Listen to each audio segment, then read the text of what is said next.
और नबी करीम सल्लल्लाहु अलैहि वसल्लम के पास जाती हैं और उसके बाद फिर वो उनसे सवाल करती हैं मिर्ज़ा ग़ुलाम अहमद साहब कादियानी अलैहिस्सलाम के बारे में कि आया क्या वो खुदा के नबी हैं। तो रसूलुल्लाह सल्लल्लाहु अलैहि वसल्लम उनका जवाब हाँ में देते हैं, सारे हिलाते हैं कि वाकई ये बात ऐसी है जो आपने पूछी है, ये ऐसी बात यह है कि ये अल्लाह ताला के सच्चे और बरगज़ीदा उम्मती और गैर तशीन नबी हैं जो वो ख़ाम में बयान करें। यानी कि जो सवाल उन्होंने किया वो सवाल उनकी उम्मती और गैर तशीन नबूवत के मुतल्लिक़ किया था, तो रसूलुल्लाह ने उनका जवाब हाँ में दिया। उसके बाद फिर वो जो है उसके बाद मज़ीद वो ये बात बयान करते हैं कि मैंने फिर अपनी तसल्ली के लिए, अपने तशफ़ी के लिए पूछा कि आया आप मोहम्मद मुस्तफ़ा सल्लल्लाहु अलैहि वसल्लम ही हैं। तो उसके बाद फिर नबी करीम सल्लल्लाहु अलैहि वसल्लम ने फरमाया जी मैं वही हूँ। उसके बाद फिर वो कहती हैं कि मैं बैतुल फतूह में गई, मस्जिद में गई, मस्जिद में खलीफत मसीह को ये माजरा सुनाया कि हमारे पास तो लंदन में तो हज़रत मोहम्मद मुस्तफ़ा सल्लल्लाहु अलैहि वसल्लम आए हुए हैं।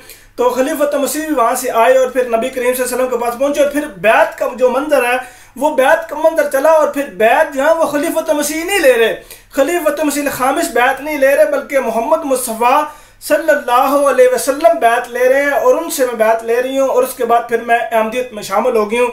ये उन्होंने अपना ख्वाब बयान किया है। अल्लाह ताला के फज़ल करम से मैंने पहले भी ये बात अर्ज़ की है कि जो लोग सिदक दिल से जमात अहमदिया पर तहकीक करते हैं, जमात अहमदिया की स्टडी करते हैं, अपने सारे एतराज़ात को, सारी बातों को बलाए ताक रखते हुए गैर जानबदारी से, ना कि ये दिमाग में सोचना कि यार इनको पुरकुफर का फतवे हैं, ये काफिर हैं, इनकी तहरीरात दुरुस्त नहीं है, ये ऐसे है, गैर जानबदारी से, यानी कि ये फैसला करना ही नहीं, अभी ये सोचना ही नहीं है कि यार ये मुसलमान है, ये गैर मुस्लिम है, बल्कि गैर जानबदारी से मुनसिफाना तौर पर किताबें पढ़नी है। और जो बंदा इस नीयत से किताबें पढ़ेगा, इस नीयत से तहकीक करेगा, इस नीयत से मुताला करेगा, ऐसा हो ही नहीं सकता कि खुदा उसकी रहनुमाई न करे। मैं खुद इस बात की जीती जागती मिसाल हूँ। अल्लाह ताला के फज़ल करम से मैंने भी तहकीक की है, मैंने भी तहकीक करने के बाद अहमदियत को दिलो जान से कबूल किया है, किताबों का मुताला किया है, एतराज़ात को बलाए ताक रखते हुए। बल्कि मैंने तो बाकायदा कई दफ़ा मेरे जहन में ये आता था कि यार ये तो यहाँ पे ये एतराज़ लिखा है, तो जब वो एतराज़ अपनी अलग सी डायरी में नोट करना तो आगे जाके उसी एतराज़ का उसी किताब में जवाब भी मिल जाना। तो इस तरह जो बंदा भी तहकीक करेगा, जो बंदा भी तहकीक करेगा, अल्लाह ताला के फज़ल करम से हिदायत उसका मुकद्दर बन जाएगी। अल्लाह ताला उसको ज़रूर हिदायत से मुनव्वर फरमाएगा, हिदायत उसको अल्लाह ताला अता करेगा। लेकिन जो बंदा पहले ही दिमाग में ये सोचेगा भाई ये तो मुसलमान ही नहीं है, चलो वैसे इनकी किताबें बतौर एतराज़ात के मैं पढ़ता हूँ, उसको क्या हिदायत मिलनी है। हुदल लिल मुत्तकीन हिदायत है मुत्तकियों के लिए जो इत्तका अल्लाह ताला से डरते हैं, जो हकीकत से मुँह मोड़ने वाले नहीं है, हकीकत को एक्सेप्ट करने वाले हैं। अब मैं आपको इख्तिसार से इनका जो इंटरव्यू है वो उन्होंने इंटरव्यू दिया जिसमें अपनी उन्होंने रोदात सुनाई, उसका इख्तिसार से आपको थोड़ा सा खुलासा सुना के आपसे इजाज़त चाहूँगा।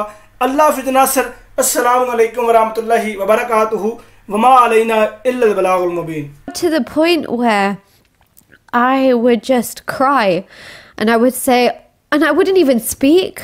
Like in sujood, I would just, my head would be on the ground and I'd be crying.